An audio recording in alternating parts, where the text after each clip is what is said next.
Hello and welcome to Disctv, the show that brings you the world of disc golf. I'm Brian Sullivan. This week it's part 2 of our coverage of the United States Disc Golf Championship here from Winthrop University in Rock Hill, South Carolina. Now the best of the best have gathered from across the land by invitation only to play against one of the toughest courses in the world. Who's going to be the winner? Today you will find out. So stay tuned because Disctv is on the air right now. Also this week, we'll take a closer look at one of Winthrop University's signature holes with tournament director Billy Crump.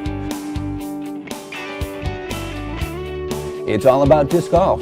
This is Disctv. Good. Pause.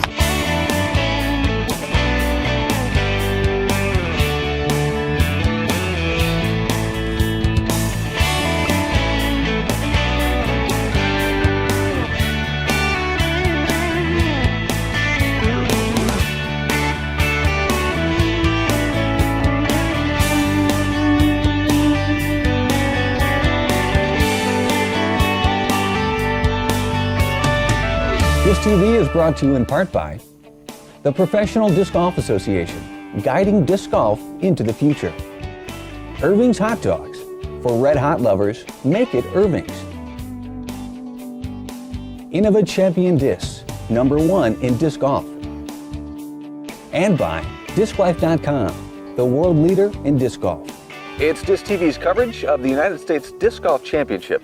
I'm Brian Sullivan with tournament co-director Billy Crump. Billy, as always, great to see you. Nice to see you guys out here. Give us a little idea of the scope of this event. First of all, the history. Well, we're a 4-year-old event. The event was actually created so that we could show people how to run what we feel like is a proper tournament. It is safari golf at its best. The majority of the holes were created during safari golf settings, and a lot of the holes are old 2 holes that we have combined. And it's a pretty incredible 11,000 foot layout. And for our viewers who are just beginning to understand what disc golf is all about, explain to me what safari disc golf means. Well, safari usually you see in the final 9. You'll see tournament directors combine 2, sometimes 3 holes to make it into 1 hole to where you really get to showcase the big arms. And we've got that with about every other hole out here. Of course, now we put a lot of OB in that really scares the big arms, but they still try to manage it. Lots of 10s and 12s on this course at any given time. So you need a big arm, there's lots of OB. What else about this course makes it really unique and really special? Well, you know, one of the things I think is just that it tests the mental level so much. Barry Schultz, last year's champ, 2001, said that it was all he could do to just get to the hotel and go to bed every night. He was mentally drained last year. He shot 59 yesterday, which is one off the course record, and didn't look like he was as stressed. He seemed to hang out and have a little fun yesterday afternoon, so we'll see how that affects him today. So Barry Schultz is here. He's the returning champion. And who else is here that you've got your eye on to possibly win? Well, obviously Kenny Climo, 11-time world champ, 2-time U.S. champ out of the 3 events. Maybe one of the hottest players on tour right now, my travel buddy, Brian Schweberger, who is just 3 or 4 off the lead right now. Al Shack, who has finished 2nd here twice. Larry Leonard, one of the hottest players on tour right now, and one of his travel buddies, Walt Haney, who is also very hot. Sean Sinclair's here. I mean, the list goes on and on. It'd be easier to say that, unfortunately, Scott Stokely is not here because of his arm, and just about everybody else is here. At most disc golf tournaments that you attend, there's normally a shotgun start where all the players start at the same time, but it's not like that here. How do the players feel about that? Actually, they really like that. One of the other goals that we really try to pull off is player amenities. And we want these guys to feel special. We want them to feel like pros. We actually, we put them in between the ropes. We keep the fans away from them. There's times when they can sign autographs. We have lots of interviews set up with radio and television and newspapers that these guys really get to come in. And they get to spend a little time, a little different. They play 1 round a day. The better you play, the later you tee. If you tee off early in the morning, that means you had a bad day yesterday. And that means you have the rest of the day to reflect on it and to try to get ready for tomorrow. It's still a grueling round, even though it's 1 round a day. But I've heard nothing but positive things from the people, and they hope to see more like this in the future. Lots of great golf yet this weekend. Billy, thanks for your time. Let's get right to the action. We're at Winthrop University in Rock Hill, South Carolina for the 2002 United States Disc Golf Championship. The format is 4 rounds over 4 days on 18 of the toughest holes anywhere. It's a par 68 and over 10,000 feet. Today we're through 3 rounds, so let's check and see what the leaders have been shooting. This is North Carolina's Larry Leonard, who started the 3rd round in 16th place, and he's got some work to do if he wants a strong finish. Leonard shot 2 back-to-back 3-unders in the first 2 rounds, and by round 3, he finally had this course dialed in. As a result, it's a 7-under par 61. Leonard battles his way into 9th place. Ohio's Avery Jenkins still hanging with the big dogs, and a big break here in round 3. Hole 17, Jenkins going to flirt with the water hazard. Now the disc would be over the edge and apparently gone. Jenkins would re-tee, only to later find out that the first drive was still good. He plays the original from the edge of the water, and what appeared to be a bogey becomes a deuce. Jenkins 3-under for the round, tied for 7th. Scott Martin of Michigan, another one of those big, tall, lanky disc golfers, and he's got the distance to prove it. Hole 11, the toughest one out here, and Martin going to sneak out of there with a 5. That's a par in this case. He played smart, consistent disc golf up to this point and will follow up his previous 4 and 5-unders with another 5 down today. Scott Martin moves into 7th position and remains solid. 99 world champ Ron Russell of Florida. He's never won the U.S. title, but he'd certainly like to add that to his resume. Russell was tied for 5th and only 4 strokes off the lead coming into round 3, but this was not going to be his best round of the tournament thanks to some OB strokes and a double bogey on 12. Otherwise, a good day for Russell. He checks in with a 4-under 64. That's going to take him to 19-under for the tournament. He remains in 5th place, 1 round to go. Maryland's Craig Gangloff. Now remember when it looked like Jenkins was all wet on hole 17? Gangloff, same hole, same group, same problem. This disc appears to roll into the water. As a result, Gangloff would throw 2 provisional shots, one of them OB. Those would have cost him an additional 3 strokes. Instead, amazingly, the original drive was declared safe on a small patch of dry ground. Gangloff escapes with a par 63 on the day. He's 5 under par and matches his numbers from round 2. The guy is on a roll. He's going to hit this 25-footer uphill and 19 down for the tournament. Maryland's Craig Gangloff is poised to make a run for the top, currently in 4th place. Alabama's Mike Young, he came into the round in 6th place, 5 strokes off the lead. Now we've seen him work some of that worm magic in the past, and this was going to be one of those rounds. Approach of the day right here. Hole 18, 560 feet, and tricky as hell. Worm pops this one up the hill, and it just keeps going all the way to the basket. Nice way to finish the round. That's a birdie closer from Mike Young, who cards a 9-under par 59 in round 3, 22-under for the tournament. Young in 3rd place and 5 strokes out. Defending champ Barry Schultz of Wisconsin, he was 3 strokes off the lead at the start of today's round and is fully aware this is no time for slacking.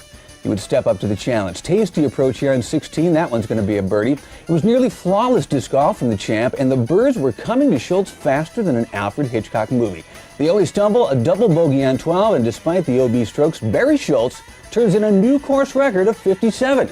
That's 11 under par. He's 26 down for the tournament. Schultz remains in 2nd place, trails by 1 behind this guy right here. He's 11-time world champion Ken Climo of Florida. Besides Schultz, Climo, the only guy to have ever won this event, and at the start of the round he was clearly confident and excited to take on this course. Nice approach here on 18 to cap the day. His philosophy, don't take bogeys. He did not, at least not many. A couple of OB strokes on holes 5 and 12 would take Climo off an otherwise record-setting pace in round 3. Staying out of trouble and hitting a high percentage of putts is the way Ken Climo gets it done, and his putts were money in round 3 as he worked to protect his lead from Schultz.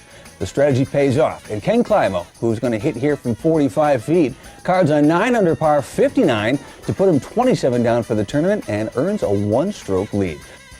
With 1 round to go, Ken Climo leads by 1 over Wisconsin's Barry Schultz, followed by Young and Gangloff. It's the 2002 U.S. Disc Golf Championship. Stay tuned. Coverage of the final round is coming up.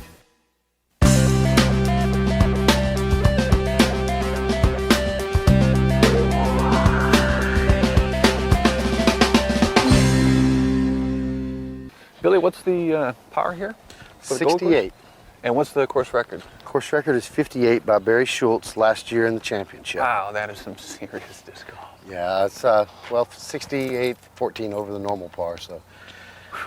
Time to take a closer look at one of the holes that the pros are playing this weekend. We're on hole 16 here at the Winthrop Gold Course in Rock Hill, South Carolina.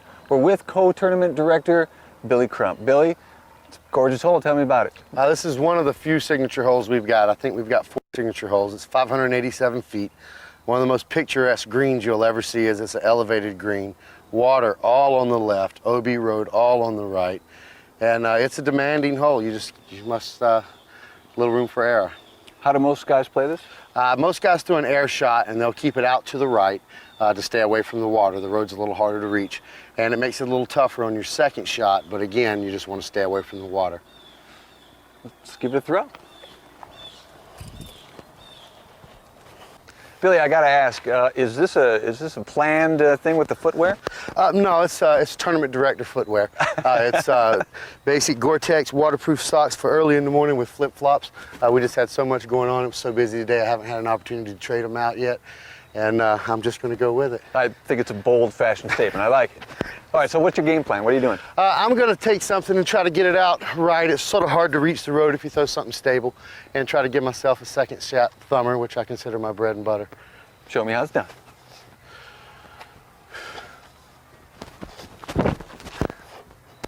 That's what taking 2 weeks off will do. I might be able to reach it from there.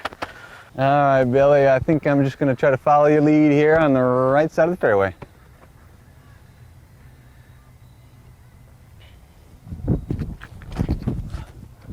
High again. It'll still be all right. Might even stay in the fairway. Oh, kick back in the fairway, nice. That is a cool looking green, but it's a long way away from here, Billy. Yeah, it's a little farther than I anticipated being. I'm probably about 330, 340 feet away. That's a little out of thumber range. I want to try and throw it around that tree. Well, the big hyzer? The big hyzer. All right, Stokely, show us how it's done then. See if I can do anything with that whatsoever.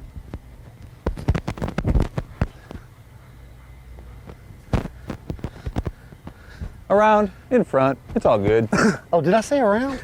I just meant that. I think this is going to be out of my range here, Billy. So what do you think, left side here? So yeah, well, you want to just sort of go with the tree. You don't want to go too far left. If you can crash into the wall, even with a roller. No, I don't think I can get to the wall. I'd want to pull it out in between the trees so you've given yourself an open avenue for the next shot.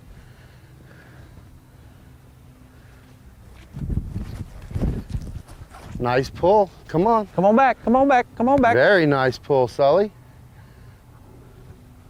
That's around the tree. Nice shot. Thanks. You can see the elevated green's going to come into play. I don't know if I can hot putt that far or not, Sully. This is my only chance to beat you, though, isn't it? You might have to hit this putt, because I'm feeling pretty good about mine. Up and down capabilities. Good man. I don't think it was ever high enough. I'm feeling this. Are you feeling this? I'm a little worried. I'm feeling this.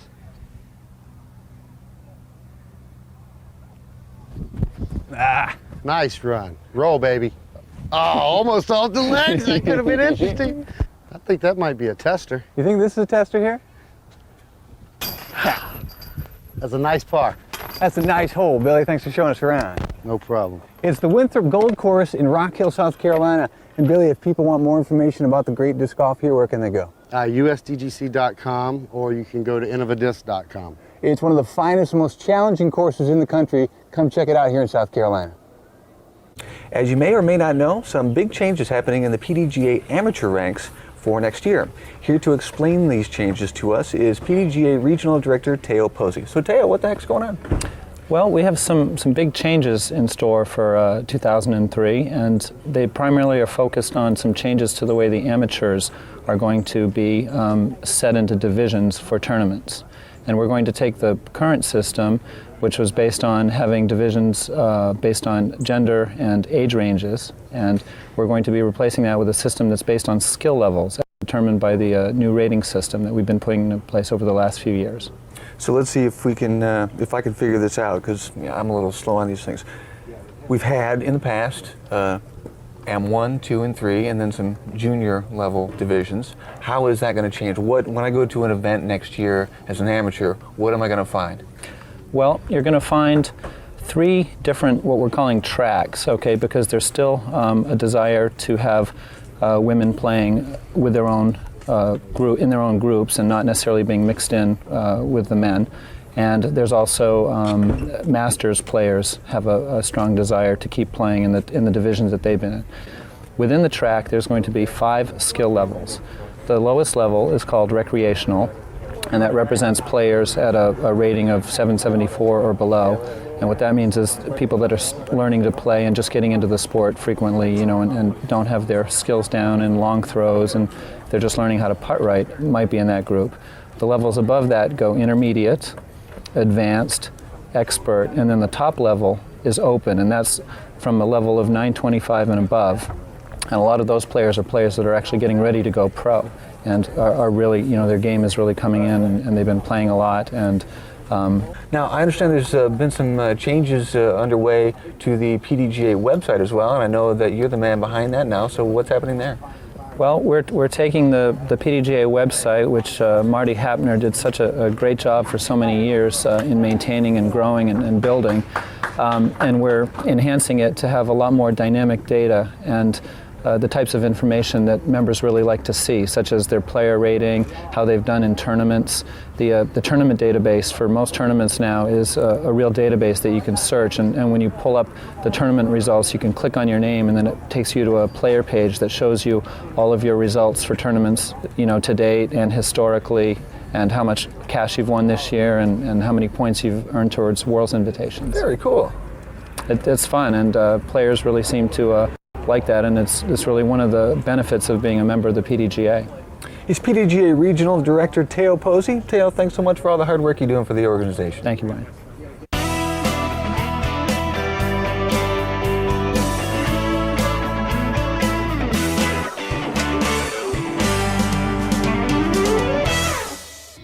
Time for the big showdown. It is the final round of the United States Disc Golf Championship from Rock Hill, South Carolina. I'm Brian Sullivan with this week's guest commentator, Women's World Champion Des Redding. Des, great to see you. You too, Brian. I'm excited to be here. Oh man, and this is going to be an exciting finish. We've got Ken Climo in the lead by 1 over Barry Schultz. We'll be covering the leader card. Also on the card, Mike Young, he trails by 5. Craig Gangloff of Maryland trails by 8. What do you think is going to happen here? Oh, should be interesting. I have not seen Gangloff play. This will be the first time I get to see him. Mike Young, he is always a good player. Great putter, has nice low lines, and a Barry and Climo. It's going to be a 2-horse race. Bring it on, dog! Woo-hoo! It is USDGC time. It's going to shake out. Here we are on Sunday afternoon with the second group at the U.S. Disc Golf Championship, hole 1, Julie. As we've said before, this is not a very difficult hole. However, the added pressure with all of the people watching really makes this a tricky shot. He's got a successful shot. He's got a birdie opportunity. This hole's about 224 feet. Please welcome Mr. Scott Martin. There's a low clearance on this shot, and they've also added a mandatory so that the players aren't allowed to do the spike hyzer that we saw a little bit last year. Scott will be the only left-hander in this group, so they say this course is a little lefty-friendly. I would say that's probably true. However, this is not one of the holes where that's the case. Oh, he's throwing a beautiful shot right down the middle. That'll give him a good birdie opportunity. It's a good start. Representing Ohio, please welcome Mr. Avery Jenkins. Avery Jenkins. I think you can attest, Julie, that they're not accustomed to being in this kind of crowd and being delivered to the crowd this way. Very true. The clapping before each shot, that's got to be a little unsettling. Avery gets a little luck, and that's going to be an opportunity. It's going to be a scary putt, though. That shot looked a little low, but that's actually how a lot of the players throw this hole. Welcome Mr. Larry Leonard. Larry's out of Raleigh, North Carolina, and probably the most consistent and maybe the best player in the state. Larry has one of the most beautiful lines of any disc golfer I've seen. And we're off on hole 1. That's going to be a really nice shot when it settles in. And here we go. This is really a beautiful green. Avery's probably about 10 feet above that basket, Julie. And that is going to come into play with the land sloping away from the basket. He's not going to want to make this one go too long. Real important to get off to a good start here. But a 3 is not a bad score on any hole out here. 3 is fine right here. They all want a 2, but a 3 works. Scott Martin for a birdie attempt from about 20 feet. Scott's at 14 under par, tied with Avery Jenkins right now for 6th place. And that's a good start for Scott. Larry Leonard now from about 15 feet, a mere tap in for him. He misses very few of those.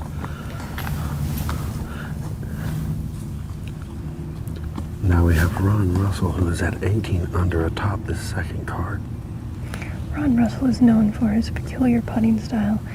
However, this year he's changed up a bit. He's going a straddle putt with a hyzer towards the basket. He's also known for doing an anhyzer putt. Drastically different from what he used to do. However, still very, very successful with his putts. One of the few players that can actually change his style and yet lose nothing. Avery taps in for his par, and we'll move on to the next hole. Hole 2 now, 606 feet, par 4. Average score on this hole this week, just a little more than 4, and the leader, Climo, is off with a roller. For the roller, we saw 4 rollers go off yesterday from the lead card. I suspect everyone would do the same. The roller from this pad is a pretty safe shot as you're going to end up right, and there is a fence there to block you, so it's virtually impossible to go OB unless you really cack your shot. This is Gangloff. Oh. And I did say something about a gag. And yep, at least he's safe. So Gangloff, off of an early branch, he gets knocked out, and he's going to be well short. Well, sure, interesting play. I doubt he's ever been there. Here's our defending champion of this event, Barry Schultz of Stevens Point, Wisconsin. He currently trails Climo by 2. He crushed a roller on this one. Oh, but clipped a branch. That'll kill it and stop it, and so will a big boulder. So Schultz going off the branch as well. And now Mike Worm Young. Well, this guy, when he is on, he is on. He can really shoot with the best of the best as long as he's got his mental game together. Yeah, he has such a low, strong throw that he's just able to slice and dice some fairways. Very accurate. Worm right now, trailing the leader by 6. Doesn't seem like a lot out here. Ooh, that's a thread. With the air shot. First one. Gangloff will be away. He has 400 or so feet to go, and he's shooting from the left side of the fairway behind a tree. He just has to keep it low, and he has to be powerful to pull this shot off. It's an uphill climb.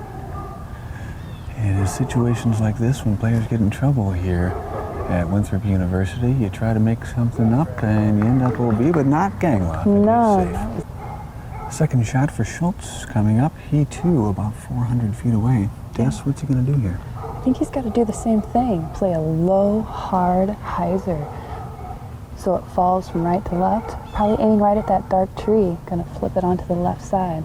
There is OB up ahead on the left. Yes, he doesn't really have to stay outright because his disc is going to fall to the left. I hear that boulder weighs 10 tons.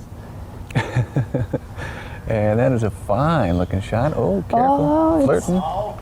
Flirting with the OB. Flirting. A good drive from Mike Young on this par 4 second hole. He's right in the middle of the fairway, has an open shot toward the basket. This is definitely where they want to be. It's a straight look. You have a little fear of the OB that's on the left side because that's the side that's open. You're going to be coming in from left to right. He's got about 325 to go. He likes to keep it low, doesn't he? And that's a safe shot. He'll have a putt. Now Climo with the same shot essentially as Worm had. Mm-hmm. About 325. Low ceiling, or you can risk the anhyzer. It's a very smooth throw by Climo. He fades right, but it's a good shot. It's a good shot. Gangloff Has 150 feet to go from the right side of the fairway. He's going to watch out for the low ceiling directly in front of him. He's really just going to want to put it underneath the basket. I have to putt for one.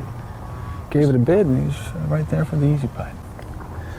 Schultz now, after the OB penalty stroke, is shooting 4 from 100 feet. He's going to definitely want to try to hit this. Big if he's good. Gives it a nice effort. It's just a far away. That's a tough putt for anyone. Here's Worm. He's got 90 feet to go, and he has had the advantage of learning from the best of the best as far as putting goes, and that would be Cameron Todd. He, Cam, and Leslie Herndon have been on the road now for quite a while, and They are some of the best putters out there. I can attest to Leslie Herndon's putting skills. She's really good. Climo now for his third shot, and he can increase his lead significantly here with a good putt. Yeah, he played the hole very well right now. He's left himself with just about a standard to get the 3 on this hole. Booyah! That's how that happens. That is it. And that's just one of the many reasons why he is the 11-time world champion. He just makes it happen. Yes. Gangloff, 30 feet to go. We'll call it 25. Essentially no wind today.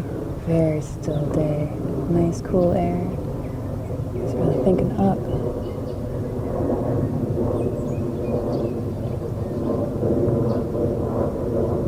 He takes his time, and it's worth the patience as Craig Gangloff bangs that one in. You have to hit those to be able to compete.